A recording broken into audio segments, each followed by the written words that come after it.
You're listening to the Archaeology Podcast Network.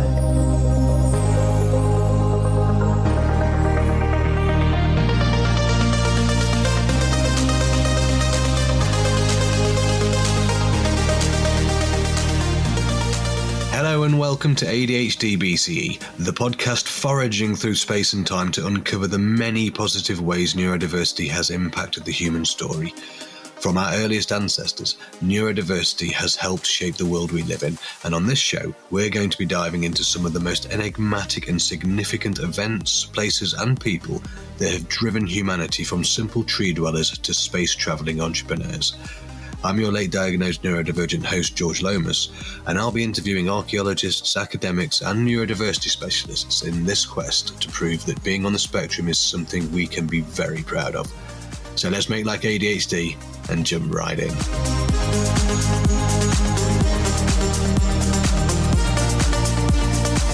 So hello and welcome everyone to episode 13, and in today's episode we're back with historian Jessica Secmezsoy-Urquhart, who recently introduced us to the wonderful world of neurodivergent court jesters and fools during the Renaissance. Well, today Jessica is going to talk to us about the history of neurodivergence and how the last few hundred years have totally cocked it up for us on the spectrum. Jessica, welcome back. Hi. It's nice to be back. Good. Cool. So, Jessica, we neurodivergent people are famously ill-suited to working in factories or learning in classrooms and generally accepting a dull and monotonous existence. I often wonder what life was like for neurodivergent people before the Industrial Revolution and all this sitting at a desk malarkey, hence the podcast. But what's happened in relatively recent history to set us on this path? Have neurodivergent people suffered more in terms of crippling anxiety and depression more in the last few hundred years than in the past? Or are we just suffering as outcasts because our wiring prevents us from fulfilling the factory setting? Or is there a deliberate disregard for neurodivergent people? Were we disregarded, or is it worse? Were we persecuted? Are we still? Jessica, please help make sense of all this. Basically, in the last few hundred years, views of not just neurodiversity, but intelligence in general dramatically changed. And this alongside with changing fashions of kind of what court entertainments or what court roles were needed by royals changed, and what society prioritised or saw as something to be celebrated changed. The kind of big symbol of this is the so-called Enlightenment, as I call it, where a lot of people would say, oh, this is where humanity becomes about reason and kind of becomes more progressive. And if you look at it from the point of view of things like disabled history, but also the history of kind of Indigenous peoples, of the history of slavery across the last 300 years, just in general, any group that anyone who wasn't a white man and a white straight man, from the 1700s onwards, life becomes much harder for, and it's all about defining basically the perfect man, perfect usually British man, against every other group. And there's a poem that I'm wanting to read to start off this kind of discussion, because autistic people, but also other groups, start to disappear from royal courts, but also people become wonders, but not in the way they were before. Suddenly they become specimens. This is a song by Seamus Fogarty, Short Ballad for a Long Man. As a young man, I was never one for sitting still at school. When I went to London town, I was paid to play the fool. From Canary Wharf to Skibbereen to Timbuktu and back again, you know they're queuing round the block to see me. Seems everybody has a price alive or in the dirt. £100 and 30 more, that's what I was worth. Keep your nice away from me, give my body to the sea. I don't care if there's no one there to see me. I paid a fisherman to throw me overboard, but my dying wish, it was ignored. stole my body and boiled it to the bone, strung me up all bones and teeth, a sign there read underneath, here stands Charles Byrne from the county of Tyrone. So come on, marvel at my size, damn your bone and damn your eyes, they're queuing round the block to see me. So welcome to my house, it's a museum. From the obscene pawn shop from hell, it's like Halloween. Me and Mr. Jackson talked long into the night. Jackson was a hunchback, he died and was brought back to live out his days before the inscrutable gaze of 10,000 strangers naked as I am tall. Should Icarus not have learned to fly, lest he be burned by the sky, queuing round the block to see me, from Canary Wharf to Skibbereen, to Timbuktu and back again, you know they're queuing round the block to see me. This is a song about a man called Charles Byrne, and I'm bringing it up because one of the most important figures of the Enlightenment, John Hunter, stole this man's bones against his own wishes. His dying wishes were he wanted to be buried at sea, and by the 1700s, when he was alive, disabled people, especially wonders, people with things like dwarfism, gigantism, they were no longer wonders at royal courts, but were on display in most cities and towns. You could pay money to go and see someone who was 8 foot tall. It was a normal day out for people. Unfortunately, a lot of people would have a short time of fame, and often people like Charles Byrne, he had drinking problems because he had extreme chronic pain from his conditions. And as his death approached, a lot of anatomists, a lot of surgeons were described by one newspaper as pretty much like hyenas waiting around his accommodation for him to die. And it was because having a specimen, having a body like his to investigate and study, but also to just show off as an exhibit and get people in your museum was such an attractive prospect. So he spent a lot of money trying to get himself buried at sea, and yet Hunter either he might have bribed someone, he might not even have got as far as the coast, and Hunter, in his rush to kind of get away with having stole this guy's body, even he burned the bones brown, and once he boiled basically everything off the bones, he put Byrne on display in his new museum, the Hunterian in London. And for the next 300 years, Byrne was left there standing. Later on in the 1800s, this young girl called the Sicilian Fairy, who had dwarfism, was incredibly small, was also put on display next to him. She died after being kind of overworked as a child, shown to so many people constantly on the road that it seemed to have killed her. And only in the last few years has people's kind of protests against this man's wishes been denied. Only in the last few years have people started to pay attention to it in the Hunterian, the museum that he was still in, which had been the Hunterian. Only then did they start to actually pay attention to the criticisms. A lot of other bodies, like some of the final Tasmanian people, they were put on display in museums in Australia, in places like New Zealand. But a lot of those bodies, a lot of bodies of other minorities have been put to rest in the last few decades. It's not, for a lot of disabled people, it's not been that way. There's a man with dwarfism, I think his name was Owen Farrell, and his body was actually lost by Glasgow Uni, because when I was doing my undergrad, I wanted to actually kind of find out about him, look at the records and see like how they actually did they respect him, or the lack of respect they had was that they lost his body. So it's wild, the incredible dehumanisation that happens of disabled people, and this also applies to people who are neurodiverse. This applied to us too. It was people deeply wanting to find the source of someone's abnormality. It wasn't a kind of difference to be celebrated anymore. These things became abnormalities. As Charles Goody has noted, while kind of, as we've discussed in the Renaissance, difference was one of degree. Like people were slightly more different than other people. By the 1700s, it became a difference of kind. These people are different to what is like the norm in British society. So like in the 1660s, a man called Dr. Thomas Willis dissected the carcass of a man who was a fool from birth and attempted to find the folly's source in the brain's physical form before he concluded that the defect didn't show visibly, but he did claim, well, his brain was kind of small, maybe that's why he was a fool.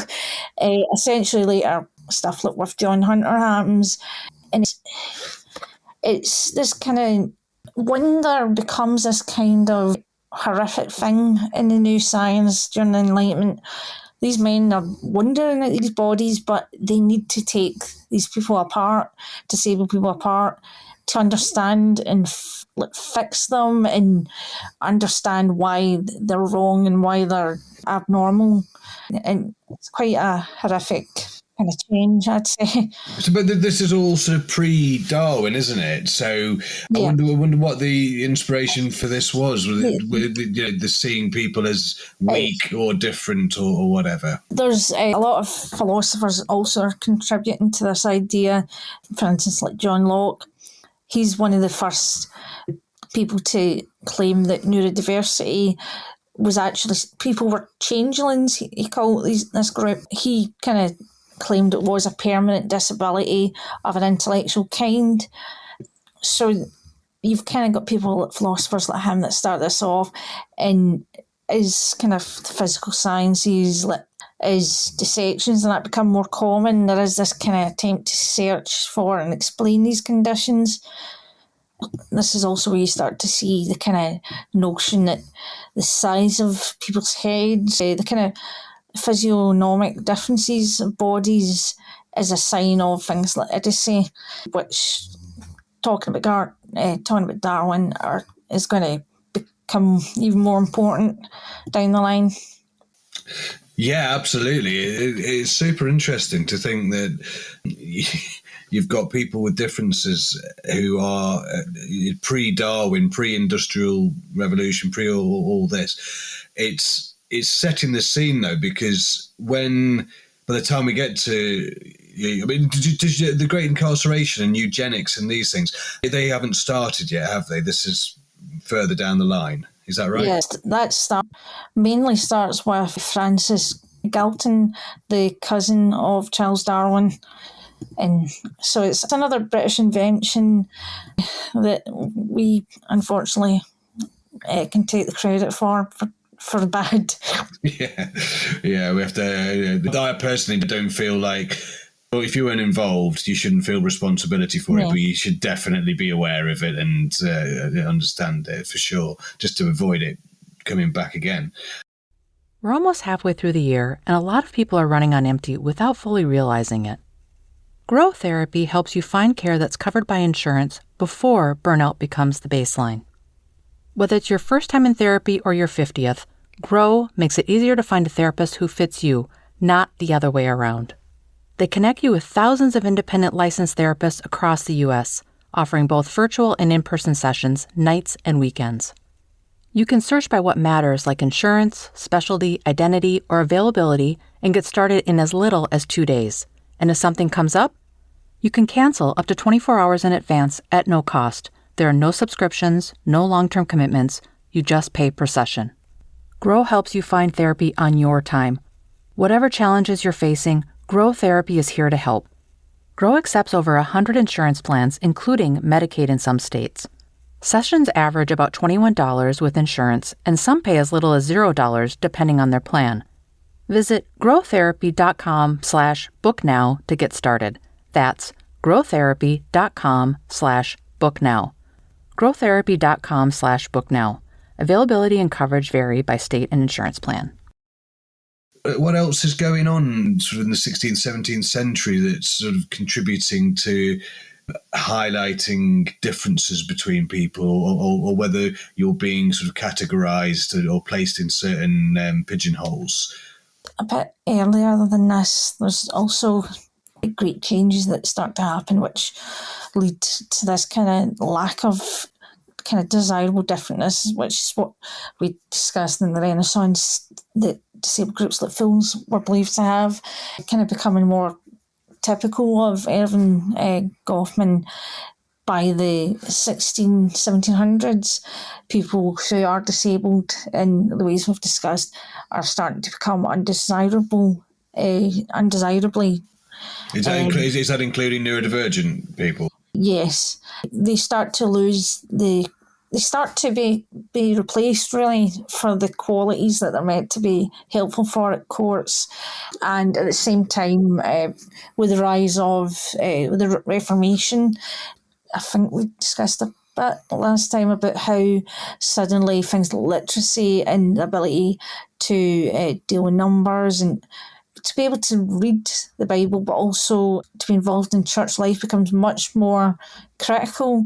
And up in Scotland with the Kirk, you see people are meant to be able to get punished, and they're meant to be, if you're part of the Kirk of the Scottish Church, you're meant to be able to kind of accept if you've committed wrong and make amends for it in the church.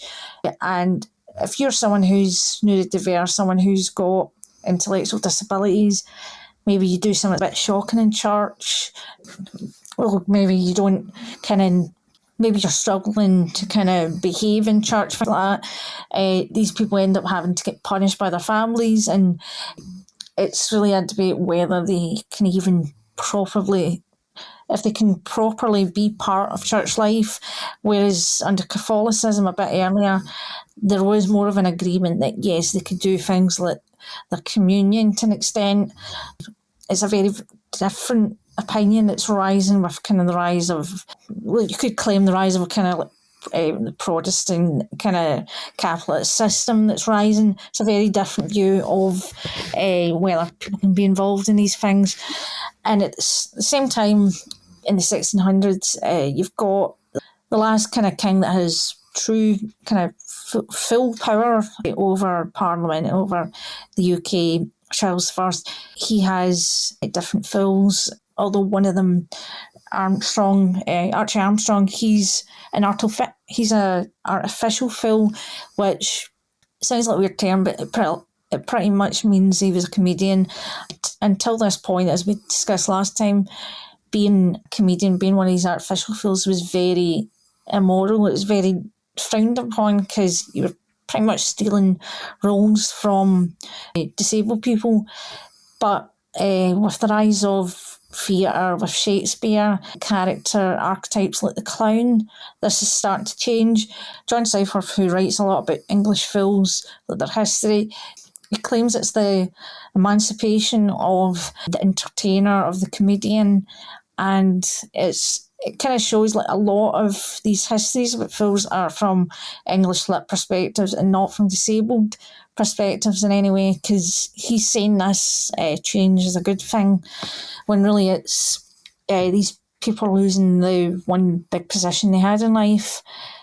So what happens with the Civil War?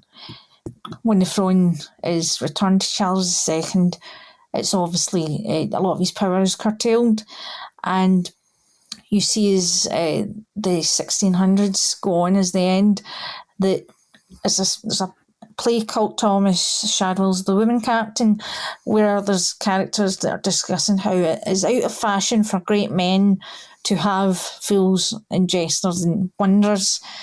And this did seem to be the case. There wasn't a true court fool at all under Charles II.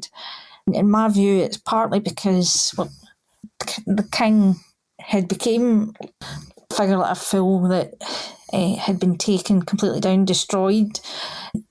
You can't kind of poke fun at the establishment if it can be easily destroyed by Parliament after this point.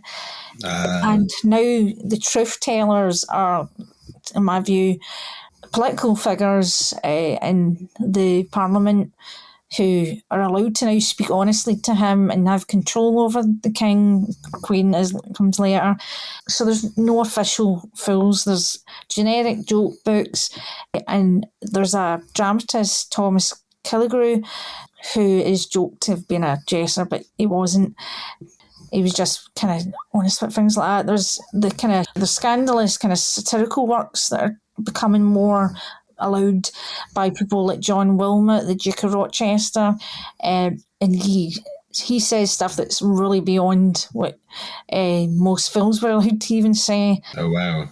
So by the Georgian period, you're only really seeing disabled jesters in aristocratic families, kind of support systems.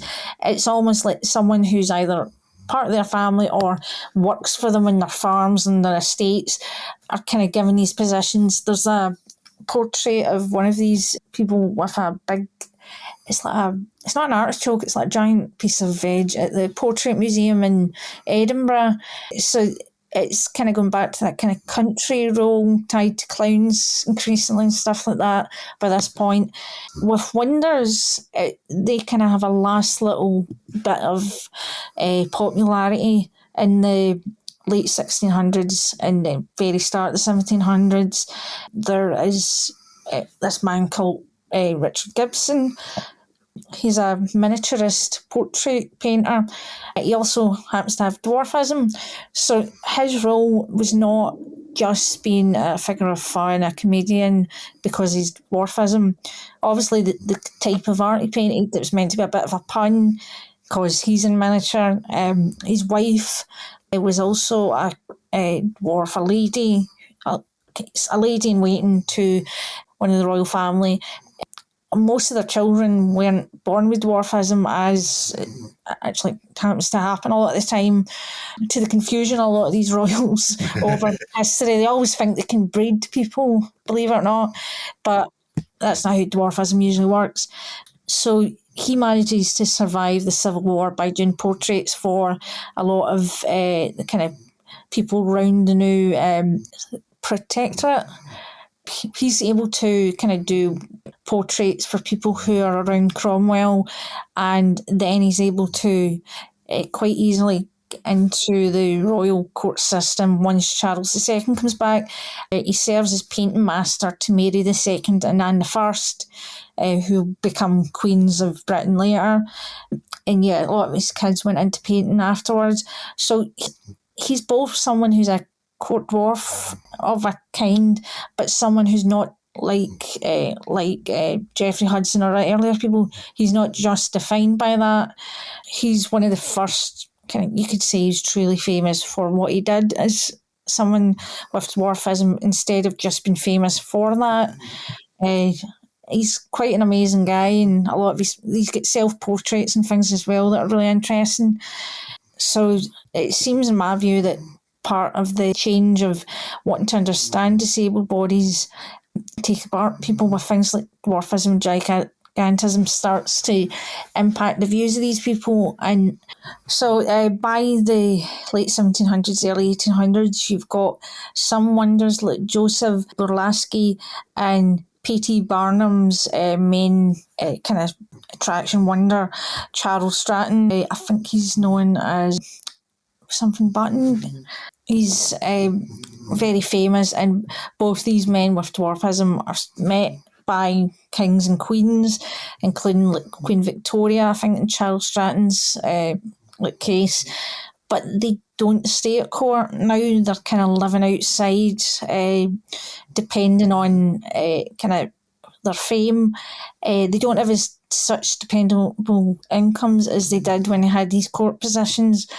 So it's really, a lot of these people have lost this important kind of, not really patronship, but this kind of support that royal court positions gave them. Is kind of, the court's no longer the true arbiter of these things, of what's popular, of what's seen as important. And a lot of these disabled people, particularly wonders who aren't having to deal with neurodiversity on top of it, are now having to fight to kind of make their way in society in a greater way. Yeah, I mean, it's a huge change, isn't it? And I'm just thinking, like, proportionately, how many people with differences were around having normal lives? Because we're talking, obviously, like records and texts, you need the royal courts at this time because that's where that's where you're going to get the information from. But what do you get a sort of broader stroke across across culture, just to, because obviously not everybody with a difference can get a job in the court. So as these particularly either gifted or selected for some reason, people with differences in neurodiversity, so how do they go on outside of the courts then? And in my PhD, that's what my first chapter is discussing, basically the fact that, this is an important thing I'm bringing up, but these groups are always a minority. The majority of, I think we discussed it last time, a majority of disabled people, especially neurodiverse people, are in quite simple roles, usually ones that involve a lot of labour. There's discussions of how, like animals and children, you should beat fools to make them behave, although it's kind of understood, unlike a kid who's going to grow up or an animal that can kind of learn. There's a lot of kind of looking down on neurodiverse people, saying that no, you're basically taking it out on someone that's not going to learn to behave better. And there's a lot of kind of cases that I think I mentioned last time about disabled people who are of the nobility or have got money, at least, been taken to court and given financial kind of guardians and keepers so that they don't destroy a family's kind of legacy, their income, their property. Yeah. And as the Reformation goes on again, there's much more kind of people getting defined as fools. There's the royal prerogative is basically a lot of these royals have a right to, because of the monarch, they're the one who's meant to take care of properties that are unable to be looked after. And for a good part of the 1500s, those like Tudors seem to be kind of using it to benefit from properties from people instead of helping. At the same time that they do have people at court that they're helping that are of poorer kind of backgrounds. So it's definitely... there is some wonders in the Renaissance who people like John Stowe discuss. I think his diarist, John Stowe in his diary, I think, refers to this dwarf he sees in London that has, I think he's not got arms or legs, and he ends up on show later on. He's teamed up with this man who's got gigantism. So there is people who are having to make their way in society at earlier points, but with this kind of destruction of the need even for a jester or wonder at court, it's really also starts to be the destruction of them having a culturally important role with other groups, as I've said, like comedians and satirists taking over instead, and people who are wonders, it no longer being this kind of, these people are amazing and different and show how great humanity's diversity is. It's now this, I wonder how that person ended up that way, and study them, and maybe we'll find the reason for why they're abnormal. So it's kind of a change in view, a change in ideas, which is really happening. And even today we're trying to overcome that, and how it's led us to view disability in pretty bad ways, in my view.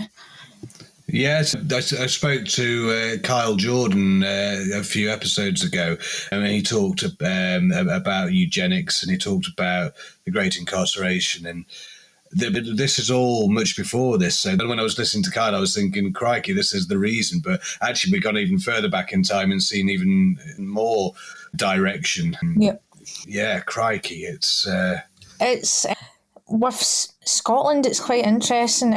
My initial PhD supervisor wrote about this. A lot of Scottish neurodiverse people and people who were lunatics as well, they were not as locked up in Scotland. it remained for a longer period of time, it remained a thing that your family would care for you at home. Whereas in England with Bedlam, which I've visited, that was quite weird. Oh, wow. Yeah, it becomes a much earlier practice to start locking people up. What I find more interesting is, though, I've went through their records at Bedlam and things, and the fact is, neurodiverse people tended not to end up there. They ended up in other institutions. So there was psychiatric wards, but from the 1600s on, there is some institutions for people called idiots, which had been a legal term until this point. Poorhouses, borstals. There's a 1815 report about common madhouses, which finds that there is a lot of idiots that are in public asylums, but later on there's another study in 1861 that's finding most long-term inmates at workhouses were actually people with epilepsy or idiocy. Places like Norfolk, it had this woman called Rachel Dixon who was called an idiot, and she'd been in her local workhouse for 66 years, which is a long time. There's this person who referred to the fact that the workhouse had become the likeliest location for the imbecile. And going back to the kind of thing I've said, that there's a play about whether it's better to be a fool or not a fool during the Renaissance, and it refers to how Will Summers, who we talked about last time, how he's lucky he's not doing back-breaking work and getting whipped and stuff like other fools were. And this refers to how these people, these reports refer to how these people were used kind of for labour for decades, like this Rachel woman. So it's quite, there is this institutionalisation. The whole thing that Foucault goes on about is very true. It's not as simple as they end up in mental institutions, and there is differences between nations, which is what my PhD was trying to show. Like Scotland and England, there's a lot of similarities, but there's also a lot of differences in how they treat these things, and that's one big difference, that for a long period of time people are still the responsibility of their families. Yeah, wow. God, goodness me. I mean, I don't know. As a neurodiverse person, I feel a little shocked by that. You know, it's what a deeply traumatic past. You know, as a minority, you know, that's what we are. You know, it's why I feel it's important to bring up the Renaissance in this last brief period where we were kind of seen as figures to be celebrated. Obviously, it wasn't perfect, and there was a lot of people who were kind of figures of humour and stuff like that. But it's bizarre that there's the Whig interpretation of history that everything's always getting better and more progressive. When you look at stuff like disability or like ableism or racism, it's completely turns that in its head, because 1700s onwards, you're looking at things like this happening. You're looking at the rise of the Atlantic slave trade, of Indigenous people around the world getting killed. It's really the rise of empires as well, which is sort of tied into this as well. And you start getting the defining of people as an abnormal is slowly going towards eugenics. Yeah, so basically, yeah, you can see that progression, and it seems as though imperialism was as bad for minorities as capitalism has been. Yeah, well, Jessica, that's fantastic.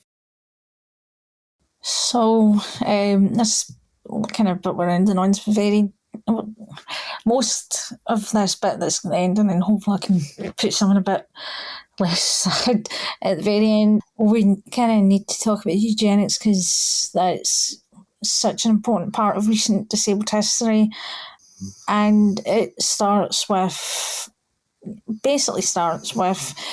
Darwin's cousin Francis Galton, who is a person who kind of creates the idea of eugenics in the Victorian age and kind of looks into behavioural genetics and how how people develop and how differences occur. And he, in the UK, his kind of organisation into this starts to influence other people, and it goes to America, and eventually it also begins to influence Germans, especially with the rise of the Nazi Party. And a lot of it seems quite innocuous at first, some of these things. I don't know if you've had anyone on that's talked about the Better Babies contest that there was in America. No, that sounds like something at the beginning of that movie 300 when Places like Minnesota in 1920, people would bring their babies to these contests.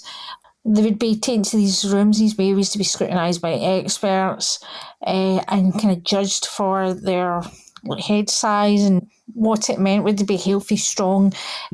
And usually they were trying to define who was the most healthy, strong and white child that American families could produce. And there would be attempts through doctors at these events to try and find the most scientifically perfect baby, which is obscene. Wow. And some of these babies would end up on the front covers of magazines. So it was all about kind of showing this is what a baby should look like, this is what their parents should kind of look like. And it was trying to show that reproduction should be about getting rid of the feeble-minded and having the most perfect children to work in society in America. And with the Nazis, it becomes even worse, till obviously. And as someone with Asperger's, someone who used to be called someone with Asperger's, it's not a surprise to me to find out in the last decade that Hans Asperger's, he wasn't saving people. He actually sent a lot of children to their death. Yeah. And there was a man called George Frankl, who his view of autism was actually much more modern. He kind of saw it almost as a spectrum of conditions. And kind of when we talk about neurodiversity today, George Frankl, who was a Jewish person working alongside Hans Asperger's at first, actually his superior, his views were kind of silenced because he had to escape Germany because of the Nazis and came to America. And same time, there's also other discoverers of autism.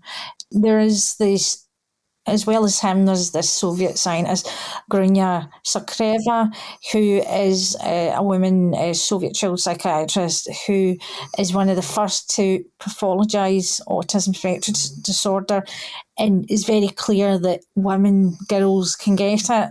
At the same point that Hans Asperger's is starting to say, oh no, it's a thing with boys or many scientists, a very kind of sexist view that just ignores that girls had it.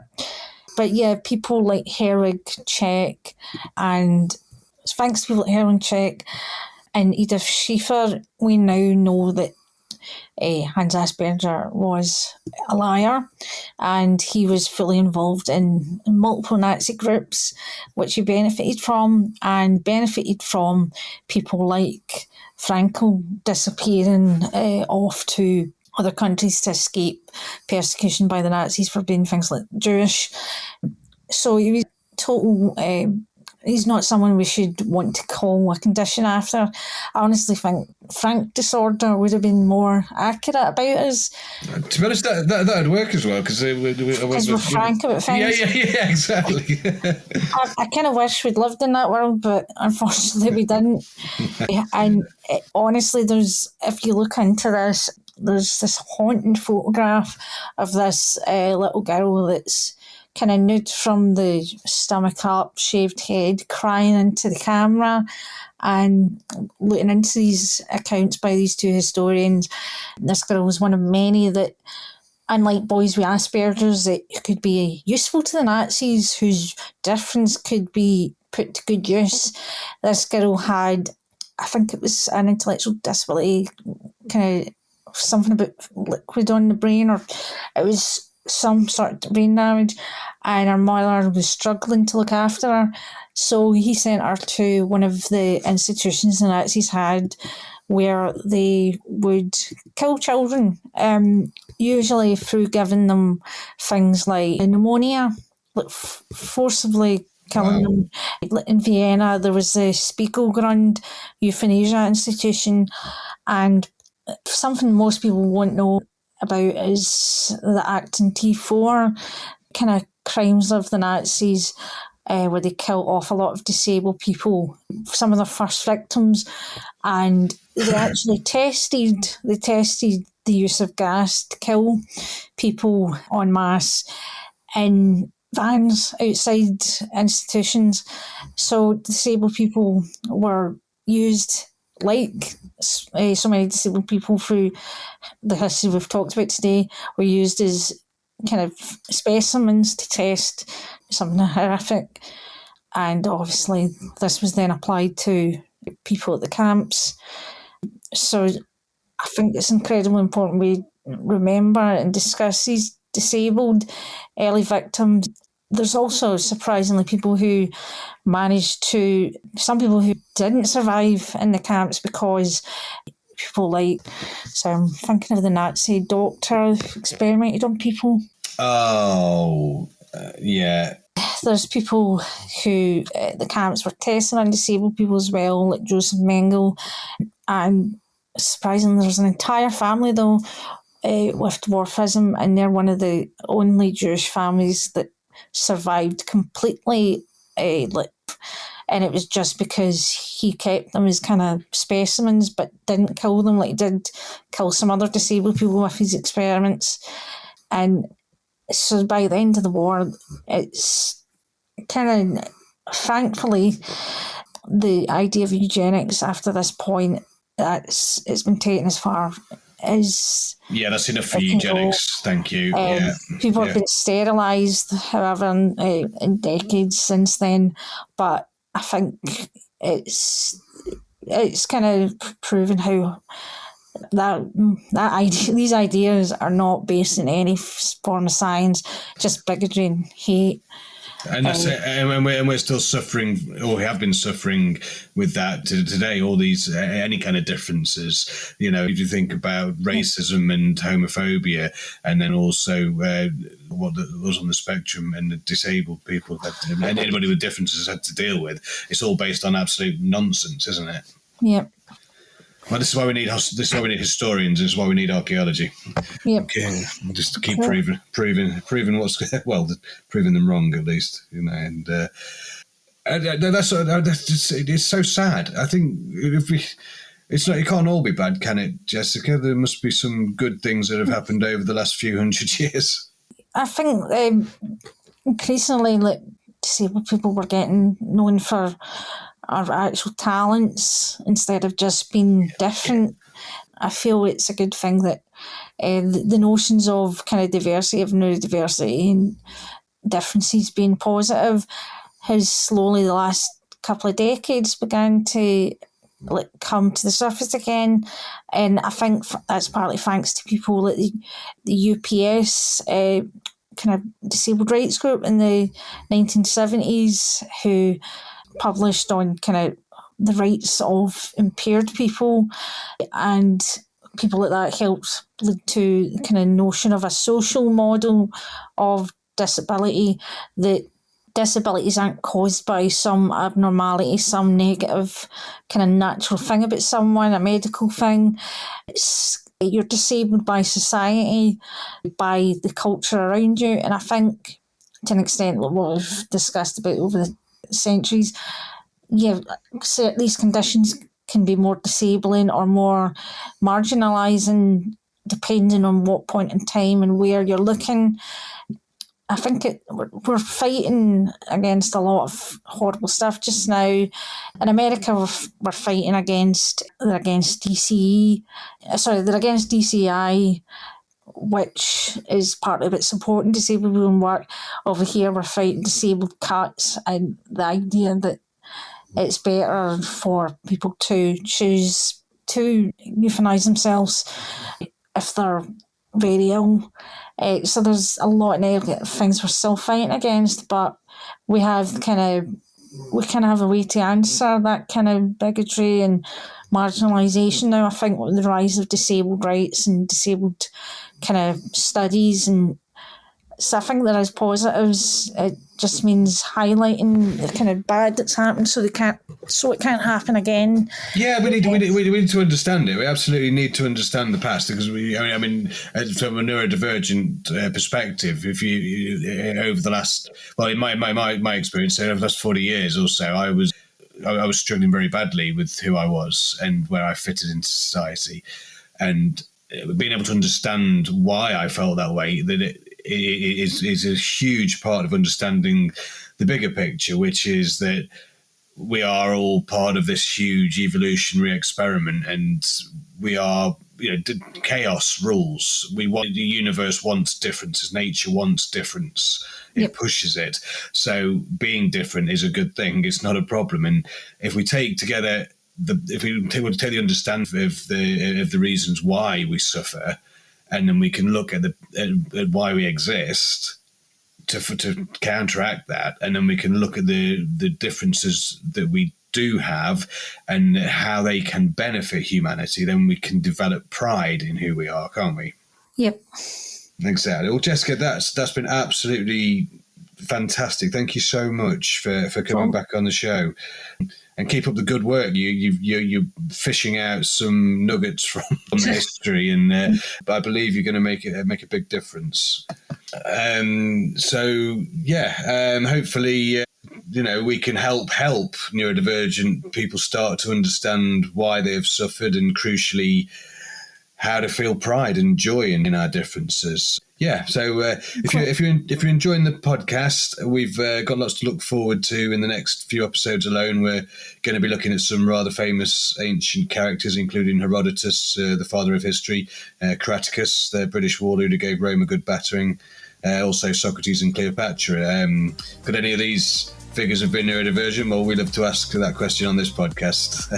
But for today, Jessica, thank you so much for coming back on, and we wish you all the best. Well, thanks for having me. Okay, guys, thanks very much for listening. We'll see you soon.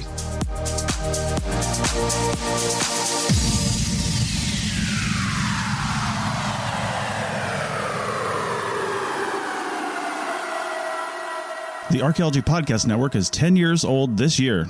Our executive producer is Ashley Airy, our social media coordinator is Matilda Siebrecht, and our chief editor is Rachel Roden. The Archaeology Podcast Network was co-founded by Chris Webster and Tristan Boyle in 2014 and is part of Cultural Media and DigTech LLC. This has been a presentation of the Archaeology Podcast Network. Visit us on the web for show notes and other podcasts at www.archpodnet.com. Contact us at chris@archaeologypodcastnetwork.com.